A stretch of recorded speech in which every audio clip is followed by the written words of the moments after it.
Hello friends, welcome to my channel Rai astrology. आज हम बात करेंगे वृषभ लग्न के अक्टूबर माह के फलादेश के बारे में। तो जैसे कि स्क्रीन पर आप देख सकते हैं, ये वृषभ लग्न की कुंडली है। तो आप लोग भी अपनी कुंडली में चेक कर सकते हैं कि अगर पहले भाव में लग्न में 2 नंबर लिखा है, इसका मतलब आप वृषभ लग्न के जातक हैं।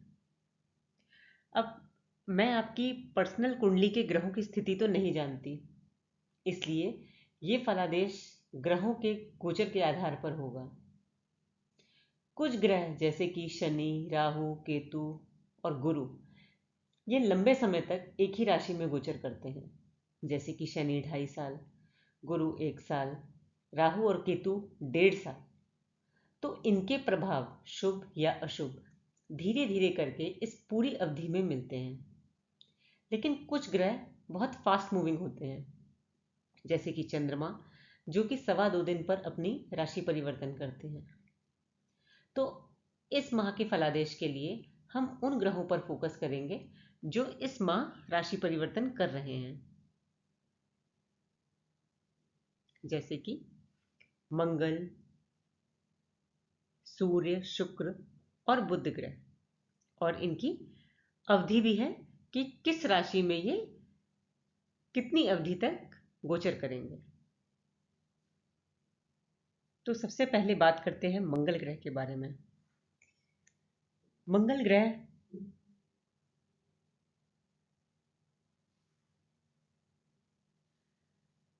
मंगल ग्रह दूसरे भाव में है और अपनी शत्रु राशि में है। तो जब भी कोई ग्रह अपनी शत्रु या नीच राशि में होता है तो अच्छे प्रभाव देने में सक्षम नहीं होता। यहाँ पर मंगल 7वें भाव का स्वामी है, जो कि आपके व्यापार का भाव है, आपके जीवन साथी का भाव है। तो आपने जैसा सोचा था कि बिजनेस से धन आएगा या प्रॉफिट मिलेगा, उतना नहीं आएगा। और दूसरा भाव वाणी का भी है, तो अपनी वाणी पर नियंत्रण रखें, वरना बिजनेस पार्टनर या जीवन साथी के साथ कोई आर्गुमेंट हो सकता है। मंगल ग्रह यहाँ पे 12वें भाव का स्वामी भी है। तो आपका पैसा जो है वो किसी एमएनसी या फॉरेन क्लाइंट से जुड़कर आ रहा है, लेकिन क्योंकि मंगल शत्रु राशि में है, तो अपने फाइनेंसेस को लेकर, इन्वेस्टमेंट को लेकर बड़े रिस्क ना लें और सही समय आने का इंतजार करें।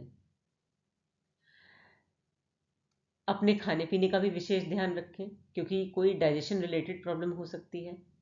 और योगा और मेडिटेशन आपको काफ़ी मेंटल पीस देगा और हेल्थ के लिए बेनिफिशियल होगा। अब बात करते हैं सूर्य ग्रह की। तो सूर्य ग्रह आपके 5वें भाव में रहेंगे 16 सितंबर से लेकर 16 अक्टूबर तक। 5वां भाव है आपकी क्रिएटिविटी का, जैसे कि सिंगिंग, डांसिंग, कोई sports activity, writing, acting, painting या कोई भी क्रिएटिव काम। आप अगर अपने इस क्रिएटिव काम से जुड़े हैं तो आपको अच्छे बेनिफिट मिलेंगे और ये काम करके आपके मन को बहुत सेटिस्फेक्शन मिलेगी। अगर आप स्टूडेंट हैं या किसी भी फील्ड में हैं जहां आप कुछ सीख रहे हैं, तो आप अपनी बुद्धि के बल पर उस सब्जेक्ट को बहुत जल्दी सीख लेंगे। आपको कोई बेटर पोजीशन भी मिल सकती है अपनी इस नॉलेज के बेस पर। इस दौरान अगर आप अपनी संतान है तो आप अपनी संतान से भी खुश रहेंगे, क्योंकि वह भी अपनी पढ़ाई में और स्पोर्ट्स में या क्रिएटिव फील्ड में अच्छा कर रहे हैं और उनको उनकी इस योग्यता की वजह से पहचान भी मिलेगी। आपका जो पारिवारिक सुख है वो अच्छा रहेगा, क्योंकि चौथे भाव का स्वामी पंचम में है, तो केंद्र और त्रिकोण का संबंध बन रहा है। तो ये राजयोग है, मतलब कि आपको कोई मान सम्मान भी मिल सकता है। माता के साथ भी आपके रिलेशन अच्छे रहेंगे। उसके बाद सूर्य का जो गोचर है वो होगा छठे भाव में 17 अक्टूबर से लेकर 15 नवंबर तक। यहां पर जो सूर्य है वो छठे भाव में है और तुला राशि में नीच के होकर। तो कोई भी ग्रह जब नीच का या शत्रु राशि में हो तो अपने अच्छे प्रभाव देने में समर्थ नहीं होता।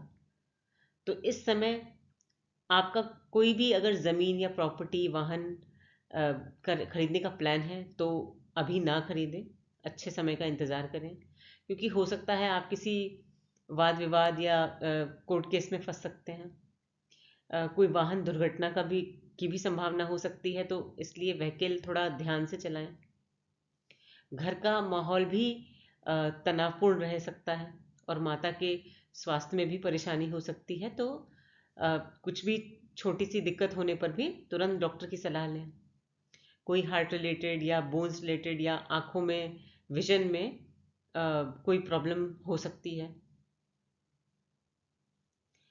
और जो लोग अब जॉब करते हैं उन्हें अपने बॉसेस के साथ, कोलीग्स के साथ कुछ ईगो क्लैश हो सकता है, तो आर्गुमेंट में ना पड़ें। आपको वर्क एनवायरनमेंट में भी बहुत कंपटीशन का सामना करना पड़ेगा, तो आप थोड़ा संभल कर चलें और टैक्टफुली डील करें। और यहाँ से छठे भाव से सूर्य की जो सातवीं दृष्टि है वो 12वें भाव पर पड़ रही है। तो मैं फिर से यही बोलूँगी कि आप योगा और मेडिटेशन करें तो आपके लिए अच्छा रहेगा। अब बात करते हैं शुक्र ग्रह की। तो शुक्र ग्रह आपके छठे भाव में है, लेकिन स्वग्रही हैं। तो जब भी कोई ग्रह अपने घर में होता है तो वो कंफर्टेबल होता है और अच्छे रिजल्ट देने में सक्षम होता है। तो छठा भाव है रोग का, ऋण का, शत्रु का। तो शुक्र जो है स्वग्रही है, इसलिए आपको किसी भी रोग या शत्रु से लड़ने का साहस देगा। और अगर आप किसी मेडिकल फील्ड या लॉ फील्ड या डिफेंस सर्विसेज से जुड़कर जॉब करते हैं तो आपके अंदर साहस होगा। आप अपने प्रोफेशन में डेली बेसिस पे कोई ना कोई प्रॉब्लम सॉल्व कर रहे होंगे। वर्क इन्वायरमेंट पर कंपटीशन भी हो सकता है और आप इसे डील भी कर लेंगे इंटेलिजेंटली। अगर कोई स्टूडेंट कंपटीशन दे रहा है, एग्ज़ाम दे रहा है इस टाइम, तो उनका एग्ज़ाम क्लियर हो सकता है। और अपने स्वास्थ्य का ध्यान रखें, कोई शारीरिक या मानसिक पीड़ा हो सकती है। अब शुक्र अपना राशि परिवर्तन करके सप्तम भाव में है, जो कि उनकी सम राशि है, और यहाँ पर वो रहेंगे 13 अक्टूबर से लेके 6 नवंबर तक। तो शुक्र सातवें भाव में छठे भाव के स्वामी होकर बैठे हैं, तो मैरिड लाइफ में कुछ तनाव हो सकता है। लेकिन जिनका लाइफ पार्टनर किसी मेडिकल फील्ड से जुड़कर काम कर रहा है, लॉयर है या किसी डिफेंस सर्विसेज से काम कर रहा है, तो उनके लिए स्थिति सामान्य रहेगी। यहाँ पर शुक्र सातवें भाव में बैठकर अपने ही सामने सातवीं दृष्टि से अपने ही भाव को देख रहा है। तो इस समय विदेश जाने का भी योग बन सकता है, लेकिन इसके लिए ये पर्सनल कुंडली देखना बहुत ज़रूरी है कि सातवां भाव जो है वो एक्टिव है या नहीं, क्योंकि ये जनरल प्रिडिक्शन है। और इस समय कोई नया बिजनेस शुरू करने का रिस्क ना लें, क्योंकि और जिनका व्यवसाय है वो सावधानी से चलें, क्योंकि कोई नुकसान हो सकता है।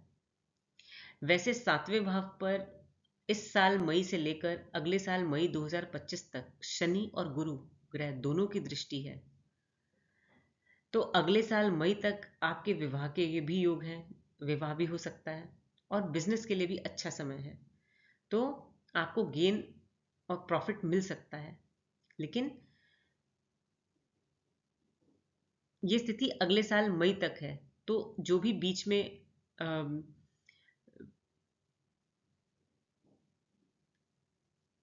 जो भी बीच में अगर समय आता है जो कि शुभ नहीं है, तो उस समय को आप अवॉइड करें।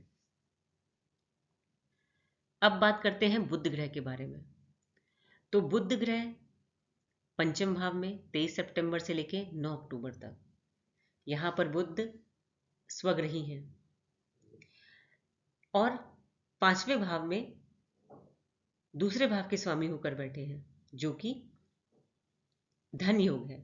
यानी कि जो लोग शिक्षा की फील्ड से जुड़े हैं, क्रिएटिव फील्ड से जुड़े हैं, वो लोग अपनी क्रिएटिविटी से धन कमाने की अपॉर्चुनिटी उनको मिलेगी और वो धन कमाएंगे भी और फैमिली भी उनको सपोर्ट करेगी। कुछ लोग संतान के द्वारा भी धन कमा सकते हैं। बुध कारक है बुद्धि का, आपके इंटेलिजेंस का। तो आपकी बुद्धि भी इस समय सही डायरेक्शन में काम कर रही है। तो जो लोग मैथमेटिक्स यानी कि अकाउंट्स या फाइनेंस की फील्ड से रिलेटेड एजुकेशन ले रहे हैं या ज्योतिष रिलेटेड पढ़ाई कर रहे हैं, आप अपनी बुद्धि के बल पर बहुत जल्दी और अच्छे से ज्ञान प्राप्त कर लेंगे। उसके बाद बुध ग्रह गोचर करके छठे भाव में आएंगे 10 अक्टूबर से लेके 29 अक्टूबर तक। यहां पर बुध अपनी मित्र राशि में है। तो आप अपनी इंटेलिजेंस के बल पर अपने कॉम्पिटिटर्स को डिफीट कर देंगे। अगर आप किसी जॉब में हैं या सर्विसेज में हैं या आप कोई कंपटीशन दे रहे हैं, तो आप कंपटीशन पास कर सकते हैं। ये स्थिति जो है वो संतान के साथ रिलेशनशिप के लिए अच्छी नहीं है और संतान के को कोई हेल्थ इशू भी हो सकता है, कोई स्किन रिलेटेड या कोई डाइजेशन या मानसिक चिंता। और बुध ग्रह यहाँ पे दूसरे भाव के भी स्वामी हैं। तो अगर आप किसी मेडिकल फील्ड से जुड़े हैं या ज्योतिष हैं, कोई ऑकल्ट फील्ड से जुड़े हैं या कोई कंपटीशन दे रहे हैं, तो आप इससे धन कमा सकते हैं। तो उसके लिए ये स्थिति अच्छी है। अब बात करते हैं गुरु ग्रह के गोचर की, क्योंकि गुरु ग्रह का जो गोचर है वो बहुत इंपॉर्टेंट होता है। तो गुरु लग्न में है, तो आपके लिए विवाह के योग बना रहे हैं इस साल मई 2024 से लेकर अगले साल मई 2025 तक। तो विवाह के जो इच्छुक लोग हैं उनको कोई अच्छे प्रपोजल मिल सकते हैं और आप शादी जैसे रिलेशनशिप में आगे बढ़ सकते हैं। आपका जो इंटरेस्ट है वो ज्योतिष जैसे सब्जेक्ट में भी या कोई सीक्रेटिव विद्या में भी हो सकता है, या आप किसी ज्योतिष के पास कंसल्टेंसी लेने जा सकते हैं। गुरु ग्रह की जो दृष्टि है वो भी एक ब्लेसिंग की तरह होती है। तो यहां पर गुरु 11वें भाव के स्वामी भी हैं। तो अगले साल मई तक आपको किसी बड़े ऑर्गेनाइजेशन, एमएनसी, एनजीओ या सोशल सर्कल से भी लाभ मिल सकता है। आय में वृद्धि हो सकती है। गुरु की जो पंचम दृष्टि है वो 5वें भाव पर है, जो कि संतान भाव है। तो जो लोग संतान के इच्छुक थे उन्हें अगले साल मई 2025 तक उनकी संतान हो सकती है।